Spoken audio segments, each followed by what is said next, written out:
with E3 coming to a close, we finally kind of have an idea, or we finally see some gameplay of Total War Three Kingdoms. Unfortunately, we didn't get a whole ton revealed during E3. I think a lot of us were expecting part 2 of that big gameplay reveal that happened on the 9th, but hopefully that comes here in the next couple days.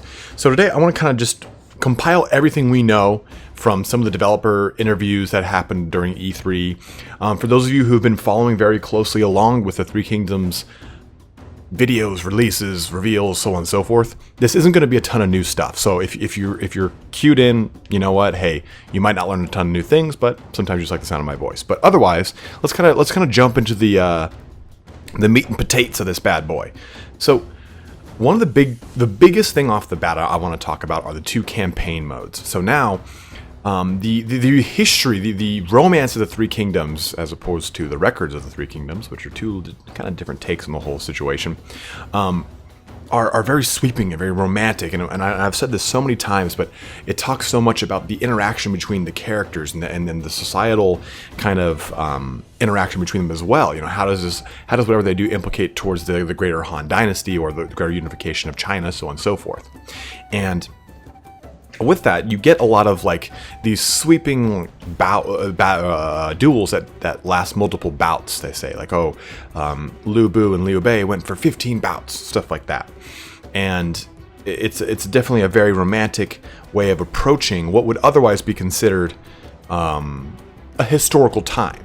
So what Creative Assembly has done to kind of, I guess you could say, cater to that. They've done something for both the fans of the fantasy kind of Total War, when Total War Warhammer 1 and 2, and soon to be 3, and they've done something for the pure historical fans. So you have 2 campaign modes. The romantic mode has a heavy emphasis on the lords and the characters. You know, they can wade through a lot of soft targets, kind of cutting their way through easy targets, just like we see in like Dynasty Warriors, like hack and slashing and mowing your way through, or the way we see romanticized in a lot of cinematic interpretations of the Three Kingdoms, or Conflict of the Three Kingdoms. And you get these kind of epic duels and everything, so it's definitely a lot more true to the romance of the Three Kingdoms, whereas the historical portion of the campaign mode, it's different. It's a lot more like Rome, like what we already see with characters embedded deeply into a unit that maybe plays along with the way that character operates or their faction. You know how we saw with Rome, where you could have, for the Seleucid Empire, maybe they were on cav, maybe they were on elephants, maybe they were part of a unit of, what's those things, pikemen, phalanxes. So it all just kind of depended on what their culture was. So hopefully if the historical game mode will have that kind of touch on the general's bodyguard unit, and it'll differ from the different factions, obviously. But outside of those 2 campaign modes, which are really going to color how the game plays entirely, right? Do you want this to play like a Total War Warhammer, where you have Karl Franz sweeping in and just bitch slapping a tiny goblin? Or do you want this to play like the historical renditions that we've seen in the past, with your hero, or your general kind of up on the hill watching the battle unfold, dictating orders, kind of being the pinion, the center of your leadership? So it all depends on how you want to play. And we'll see, I guess, how that... We haven't really seen how that historical mode really works. Maybe it'll feel tacked on. Maybe it'll feel polished. So I'm going to hold my reservations for that, because I'm personally more excited for the romantic mode. Historical mode, while cool, I'm all about the true way that I would interpret the romance of the Three Kingdoms, with it just being over the top, a bunch of wushu, combat going between the duels, a lot of martial arts. So I would expect that, and the way we actually get that in the romantic campaign mode. Now, if you can't tell, I'm really a big fan of that. So let's talk a little bit about the characters and the way that these work in this game. So, and just as a heads up, guys, all of these pictures were actually taken from E3, so I apologize if they're a little blurry. I didn't personally take them. They were on the subreddit, so we'll talk a little bit about one of these pictures. I think kind of hints at something, and we'll go into that too, but it kind of plays into characters. So the relationships between characters can grow. They've said it in an interview. Unfortunately, it wasn't anything cool in a reveal, but they said that, hey, maybe Liu Bei and Guan Yu, who do have a very close relationship, who do kind of look at each other like brothers, if one of them dies, the other will go berserk, basically, and do whatever he can to avenge his fallen brother. So you kind of get these friendships and these brotherhoods that grow from each one of these characters. And it's very true to what we get with Romance of the Three Kingdoms, where these strong relationships, these strong bonds form, even though, you know, a lot of these relationships kind of become very opportunistic and very circumstantial, especially if you take a look at Cao Cao and Liu Bei. Their relationship against Liu Bu is entirely like, hey, let's just kill Liu Bu, then be done with each other. But I'm excited to see how that relationship kind of expands, because you have almost another layer to diplomacy with that, right? Because you've got these relationships growing internally, in almost like an internal diplomatic relation with your own characters and your heroes and your lords. So that's very, very fun, very interesting, very different. On top of that, the characters also dictate units you can recruit. You know, they've kind of got these. I use the word classes because it's a typical RPG, nomenclature, but it's really easy to use it. So they've got stuff like the strategists that they talked about in the gameplay reveal, or the defenders. So these units have very specific roles in the battlefield, and when they're on the battlefield, those roles are kind of expanded. So they unlock other units that you can recruit. So losing a lord, say a strategist or say a defender, could potentially be very dangerous if you're building your entire army around the units that a defender allows you to recruit. So it's a really kind of crazy mechanic that I really like, because there's formations that we'll be seeing that'll be added to the game that only the strategist has access to. Or maybe the defender has different ones. So what you choose and what you keep will heavily kind of dictate how that army you're building is going to look. And if you lose your main lord, it's going to definitely change things.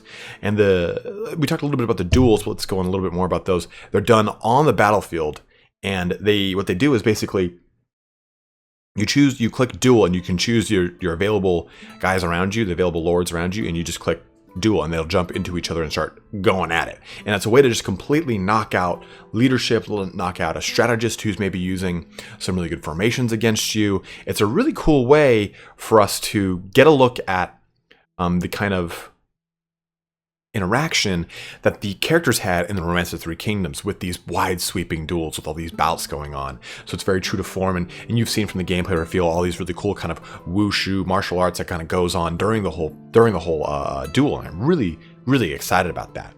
Because on top of, you've got these legendary characters that are from the Romance of the Three Kingdoms throughout the story. And you see them talking to each other, and they have little dialogues when they come within proximity of one another. So I kind of feel like I'm playing like Dynasty Warriors Empires, where it was like a little bit of an RTS attached to what was basically just a hack and slash. But at the same time, I kind of like this touch, because you see some stuff from Rome Total War, you see some stuff from Empire, or any of the other historical Total Wars.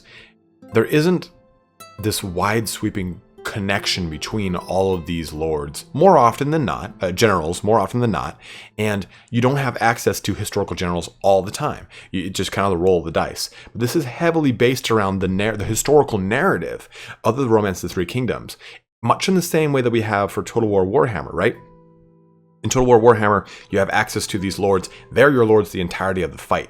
But it's a little bit different here in Total War Three Kingdoms, because yes, you do have those narrative heavy lords, those legendary characters that kind of act as pinions for your entire clan. But those warlords are only one of three. You've got your heroes and you've got your generals. And these warlords, obviously, okay, Sun Jian, or Suwin Jian, Cao Cao, and Liu Bei. The three of them, they're the only three warlords we know right now, and each one of them controls their own faction. That's a total of 11 factions, so we have 8 more yet to be released, quote unquote. And it's kind of interesting. We see like the typical, the three kingdoms that we see. So it's fun though that we start with the true three kingdoms, right? The Wei, Shu, and Wu. And these are the three that kind of start everything. These are the three kind of main ones of the Han Dynasty, which eventually leads to the Jian Dynasty. So it makes sense why these are the only three that we know about so far.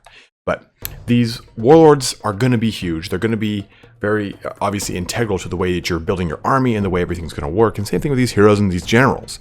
And on top of all this, we've talked a little bit about this at the very beginning of this kind of segment on characters, but There's another portion of this Guanxi, which is essentially a kind of the social interaction and climate between factions is the easiest way for me to describe it. I was reading a whole bunch about it before I started talking about this here, and it's like, okay, you know what, a little too philosophical to jump into. There's a lot of stuff about Confucianism involved in it, so let's just say in game terms it's basically the social interaction and climate between factions, including their warlords and characters. And they deliberately wanted this system in place so it removed the, you know, oh, I'll just choose this character because he's a good warrior. They wanted you to kind of make these decisions for your characters based off of what you really need. So maybe you hire a character that's got a really good relationship with another faction's character, and this enables you to really open up that window of diplomacy. And this kind of disables that typical way of approaching Total War, where it's what character does the most damage, what character is going to be the best in combat. This way you kind of have these true diplomats that are not meant really for combat, or if they do get into combat, maybe they're not very impressive. So I do like that mechanic of trying to use Guanxi to unify these warlords or these factions as you see fit, or again oppose them. You can use these in any kind of way, almost like the High Elf court in a lot of ways. But outside of those two big things, the campaign modes and the characters, there are some different elements to the gameplay. The entire UI is overhauled.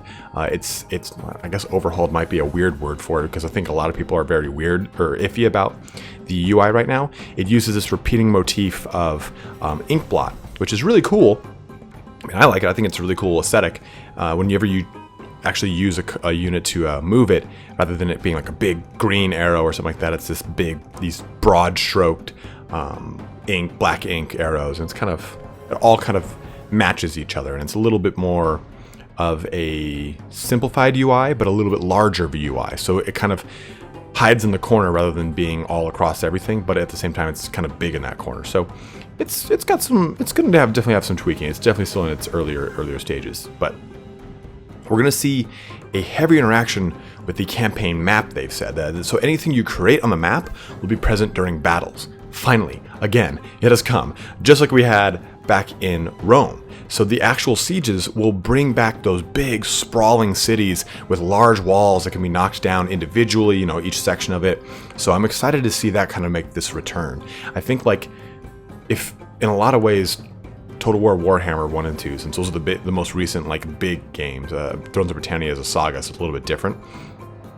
One of the things I miss the most from Total War Warhammer is the siege. I mean, or I don't miss it, it's lackluster. But I miss from the earlier iterations of Total War the sieges, because it is so fun to get into a big, prolonged, protracted siege where you are really trying to keep everyone out at the same time of manning your defenses. So hopefully we'll get that kind of amazing siege fare in this game as well. But in addition, we're going to see some formations that we talked about, and they're supposed to be having a huge centerpiece in Total War Three Kingdoms, which each class kind of has their own formations, which we again discussed earlier. But this is very true to form about the way that the strategists, some of the bigger ones, Zheng Liao, I guess it's like the Dragon of the West Wind or something like that.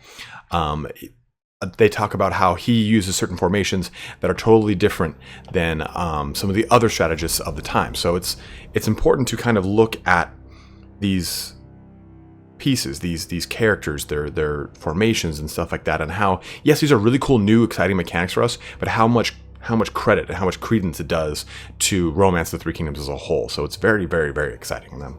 And I want to talk about one more thing though before we head out.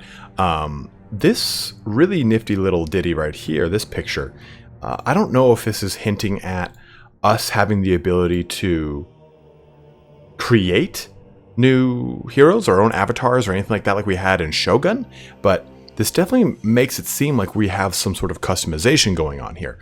I don't overly know what this picture is. It might just be, hey, here's the showcasing of different weapons that your characters might have access to, or something like that. And even me saying it like that makes it sound like there's some sort of customization going on. I mean, even this other picture here with the faces just completely removed, but you see armor, you see these bow and arrows, you see the spears. So maybe you do have these characters you can create with all different variations. So I'm excited to see what the hell this means. Maybe we get some sort of reveal soon about it too. I'm not sure, but I'm super jazzed on it. So hopefully we'll see some more action coming out here next week. But I just want to do a quick little kind of like summarization video for you guys, for anyone that hasn't seen any of the gameplay stuff or had a chance to read. I think I read like 8 articles. They all kind of eventually said the same thing. So you didn't miss a whole ton if you didn't read through everything. But hopefully this gives you guys a really good idea of what's going on. And if you like what you saw here today, go ahead and like and subscribe, all that action. I am trying to work my pronunciations. Party Elite has definitely got a one-up on me. His wife is Chinese, and I think his wife's mom is from Beijing, I think is what he said, or she's from Beijing, one or the other. So he's got it like in-house. He can just turn over his shoulder and ask. I gotta rely on you guys helping me out. So for all you guys who have been helping out with pronunciations, thank you so much. I really appreciate it, guys. But thanks so much for watching here today. Have a good one and take care.